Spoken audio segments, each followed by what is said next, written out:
स्वागत है अपने YouTube चैनल गणित मार्ग में।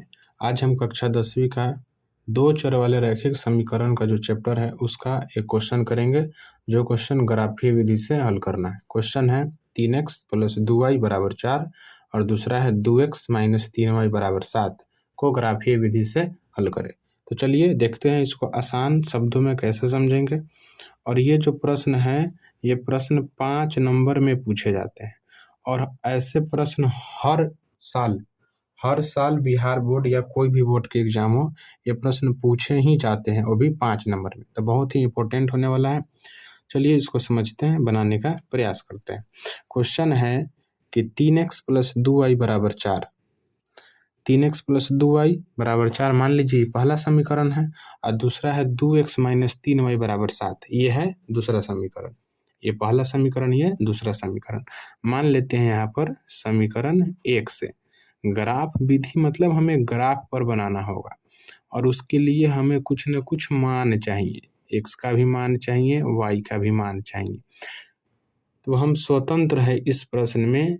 हम चाहें तो x का मान या y का मान खुद से रख सकते हैं, पर किसी एक का ही।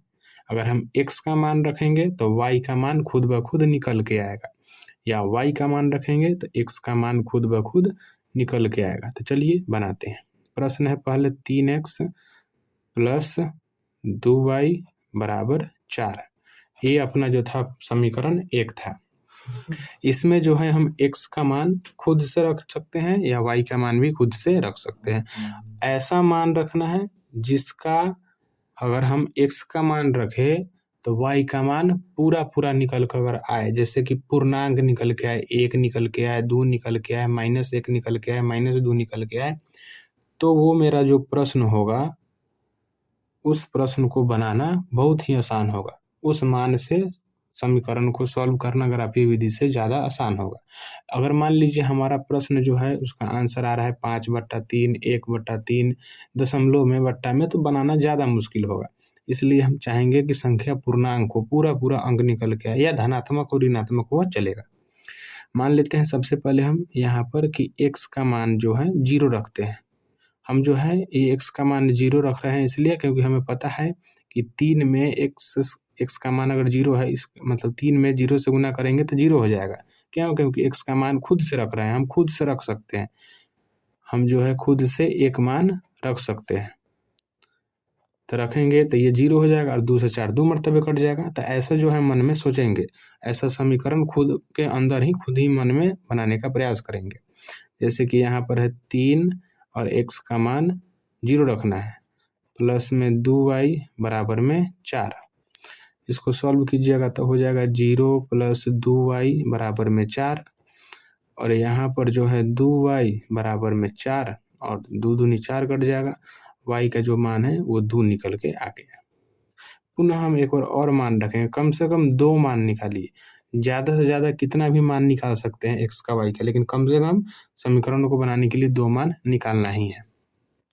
अब क्या करते हैं कि अब x का मान जो है, x का मान अब 2 रख देते हैं। 2 रखने पर x का मान इस बार 2 रख देते हैं। समीकरण है अपना 3x + 2y = 4। इसमें रखेंगे तो 3 गुने हो जाएगा 2 + 2y = 4। 3 दूना 6 + 2y = 4। 6 बराबर के उधर जाएगा तो 2y = 4, इधर प्लस में था, इधर आएगा तो माइनस में हो जाएगा। अब जो है इसको घटाइएगा तो 2y = -2, 2 से 2 कट जाएगा 1, यानी -1 मरतबे y का जो मान आ गया वो आ गया -1। अब इस समीकरण से जो मान निकल के आया है उस मान को क्या करना है, एक बॉक्स में लिख लेना है, ताकि जब हम बनाएंगे तो हमें मान खोजना ना पड़े, जल्दी हम लिख पाए। एक x का बॉक्स, एक y का बॉक्स। सबसे पहले आप x का मान कितना रखे थे? x का मान 0 रखे थे, तो लिखिए यहाँ पर 0। तो y का मान कितना निकल के आया था? y का मान 2 निकल के आया था। फिर उसी तरह x का मान कितना रखे थे? 2 रखे थे, तो y का मान -1 निकल के आया था।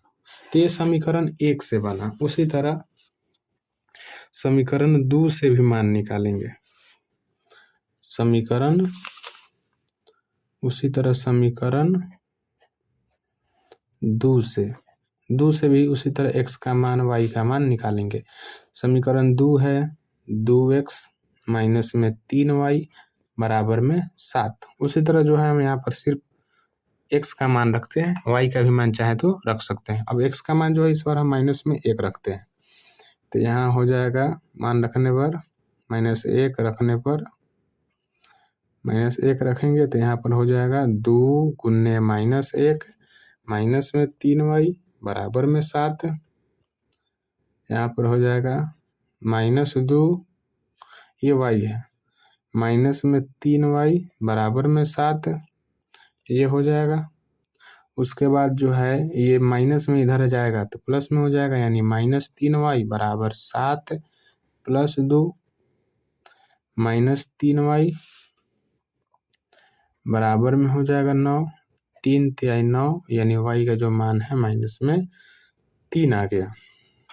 उसी तरह पुनः चाहे तो हम x का भी y का ही मान रख सकते हैं। बार बार बता रहे हैं x का मान हम इस बार -1 रखे हैं, इस बार जो है y का मान रखते हैं। y का मान हम रखते हैं -1। आप रख सकते हैं किसी एक का मान स्वतंत्र है। समीकरण है उसी तरह फिर 2x माइनस 3y बराबर में 7। अब 2x x के साथ कुछ नहीं करेंगे छेड़छाड़, क्यों? क्योंकि y का मान रख रहे हैं इस बार माइनस में 3 गुने y का मान -1 लिख रहे हैं बराबर में 7। 2x माइनस माइनस प्लस में 3 हो जाएगा बराबर में 7। ये प्लस में 3 बराबर उधर जाएगा तो हो जाएगा माइनस में, यानी 2x बराबर 7 माइनस 3 घटाने पर आएगा 4। 2 दूनी 4 यानी x का मान जो है निकल के आया 2। इसको भी बॉक्स में लिख लेंगे। बॉक्स में लिखेंगे क्यों? क्योंकि ये देखने में अच्छा लगेगा और हमें x का y का मान खोजने में भी आसानी है। सबसे पहले जो है x का मान -1 रखे थे, तो y का मान माइनस में जो था हम लोग मान निकाल लिया और वो मान को दूसरे जो समीकरण से जो मान निकला है उसको हम लोग बॉक्स में लिख लिए। x का मान -1 रखे हैं तो y का मान -3 आया है, लिख लिए, और y का मान -1 रखे हैं तो x का मान 2 आया है। अब चलिए इसको ग्राफ में रखते हैं। ग्राफ के प्रश्न में ये जो है हमने ग्राफ बनाया है, आप लोगों को वहाँ पर ऐसा बना हुआ एक ऐसा ग्राफ का एक पेज मिलेगा जहाँ पर आपको इस प्रकार से ग्राफ को ड्रॉ करना होगा। लास्ट में उत्तर पुस्तिका के जो है लास्ट में मिलेगा। इसको समझते हैं। इसको कहते हैं प्रथम पाद, इसको कहते हैं द्वितीय पाद, इसको कहते हैं तृतीय पाद, इसको कहते हैं चतुर्थ पाद। ये होता है x अक्ष का रेखा और ये होता है y अक्ष के लिए। ये x डैश y और ये y डैश। ये जो होता है प्रथम पाद में x का मान धनात्मक और y का मान भी धनात्मक। द्वितीय पाद में x का मान ऋणात्मक, y का मान धनात्मक। तृतीय पाद में x का मान y का मान दोनों का मान ऋणात्मक होता है और चतुर्थ पाद में x का मान धनात्मक y का मान ऋणात्मक। तो चलिए देखते हैं जो हमारा मान आया था उस मान को यहाँ पर रखने का प्रयास करते हैं। सबसे पहले x का मान 0 आया था। x का मान जो निकल के आया था वो आया था x का मान 0। x का मान जो है इसमें 0 निकल के आया था। देखिए यहाँ जो होता है ना, ये जो दो बिंदु मिल रहा है जो दोनों रेखा को काट रहा है इसको कहते हैं मूल बिंदु। इस पर जो निर्देशांक होता है x का और y का वो होता है 0,0। मतलब इसे ऑब्जेक्टिव में क्वेश्चन आता है कि मूल बिंदु का निर्देशांक क्या होता है, तो मूल बिंदु का जो निर्देशांक होता है वो 0,0 होता है। तो चलिए बनाते हैं। देखिए यहाँ पर पहला समीकरण से x का मान 0 आया था और y का मान 2 आया था। इसका मतलब x का मान 0 ये रहा 0 और y का मान 2 वो भी प्लस में, तो y वाला जो प्लस में रेखा होगा उधर की तरफ जाएंगे। ये है इधर की तरफ रेखा प्लस में गया है, इधर की तरफ हम लोग जाएंगे। ये है इधर प्लस की तरफ गया है, ये 0 ये 2, यानी अपना पहला जो बिंदु हो जाएगा कटान बिंदु पहला ये हो जाएगा, पहला बिंदु हो जाएगा जिससे ग्राफ खींचा जाएगा। दूसरा देखिएगा x का मान इस बार 2 और y का मान -1 आया है। x का मान 2 ये रहा प्लस में और y का मान है माइनस में। इसमें क्या होता है कि x का मान जो आया है 2 आया है वो चलेगा लंबवत एकदम पैरेलल सीधा चलेगा, सीधा ही चलेगा एकदम सीधा चलेगा, और x भी अपना 2 की तरफ उसी के दिशा में सीधा चलेगा। जैसे देखिए x का मान कितना आया था 2 और y का मान -1। x का मान 2 यहाँ पर है और माइनस में नीचे वाला है y का मान। ये जो है इधर की तरफ चलेगा, मान लीजिए इधर की तरफ चलेगा, इधर की तरफ इस तरह चलेगा और ये 2 इधर की तरफ चलेगा। तो यहाँ पर कहीं मान लीजिए यहाँ पर कहीं काट देगा। तो पहला जो था मान से एक यहाँ बिंदु कटा है, दूसरा यहाँ बिंदु कटा है। इस दोनों को क्या करेंगे कि ग्राफ से पटरी हो स्केल हो उससे क्या करेंगे मिला लेंगे। थोड़ा इधर उधर हो सकता है उसके लिए माफ़ कीजिएगा। ग्राफ पर जो है एकदम एक्यूरेट बनता है। इसको लिख लेंगे कि इसके समीकरण का मान था, या ऐसा लिख सकते हैं कौन कौन बिंदु का। पहले x का मान लिखते हैं फिर बाद में y का। x का मान पहले क्या है, ये है 0 और y का मान 2, ये लिख लेंगे। फिर यहाँ के लिए बताइए इसमें x का मान कितना था, x का मान था 2 और y का मान कितना था, y का मान था -1। इसको लिख लेना है। ये भी लिख सकते हैं अगर लिखना है कि ये किस समीकरण का रेखा है तो उसको लिख सकते हैं कि ये 3x + 2y = 4। इससे जो मान निकला है उसका ये रेखा है। अब आते हैं उसी तरफ दूसरा में देखते हैं दूसरे समीकरण में। दूसरा समीकरण में x का मान -1 और y का भी मान -3। मतलब x का मान माइनस में इधर की तरफ चलना होगा और y का मान -3 नीचे की तरफ चलना होगा। यानी कहने का आशा है जो है x का मान -1 है तो x का मान जो है -1 यहाँ पर है और y का मान -3 यहाँ पर है। मतलब ये चलेगा अपना इधर सीधी रेखा में, ये भी चलेगा अपने इधर सीधी रेखा में।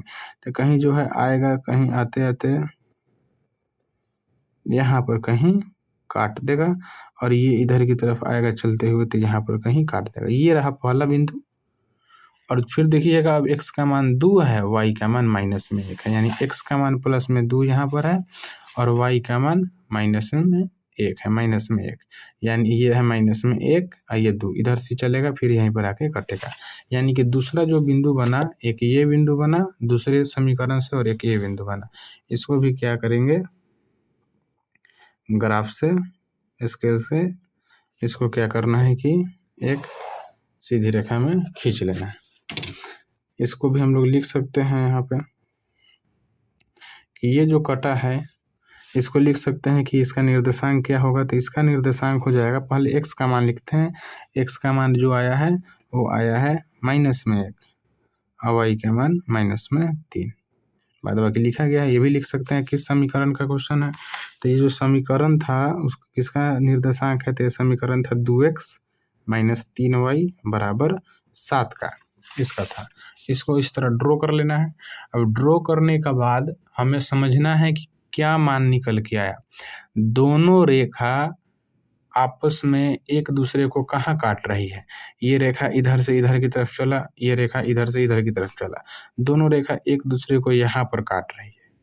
तो इसमें देखिए कि ये किस बिंदु पर काट रही है और उसके सामने x का मान कितना है, y का मान कितना है। इसके सामने x का मान 2 है, मतलब x का जो मान हो जाएगा वो 2 हो जाएगा और इसके सामने y का मान कितना है तो -1, यानी y का मान -1 हो जाएगा। ये हो जाएगा ग्राफीय विधि से इसका सॉल्यूशन और इसका हल। आपको अच्छा लगा हो तो वीडियो पर कमेंट कीजिएगा। कुछ जो है एग्जाम्पल होमवर्क के रूप में देते हैं। होमवर्क में आप जो है इसका क्या करना है कि मूल बिंदु उसका निर्देशांक क्या होता है कमेंट बॉक्स में लिखना है। और ये चारों जो है चतुर्थांश, चारों जो है पाद, इसका जो होता है चिन्ह क्या होता है, चारों पाद का चिन्ह क्या होता है उसको लिखना है। मतलब प्रथम पाद में इसका चिन्ह क्या होता है, द्वितीय पाद में चिन्ह क्या होता है, तृतीय पाद में, चतुर्थ पाद में चिन्ह क्या होता है। तो उसका जो जवाब आप लोग है कमेंट बॉक्स में ज़रूर दीजिएगा। वीडियो अच्छा लगा हो तो बताएं क्या है, कमेंट करना है। Thank you so much.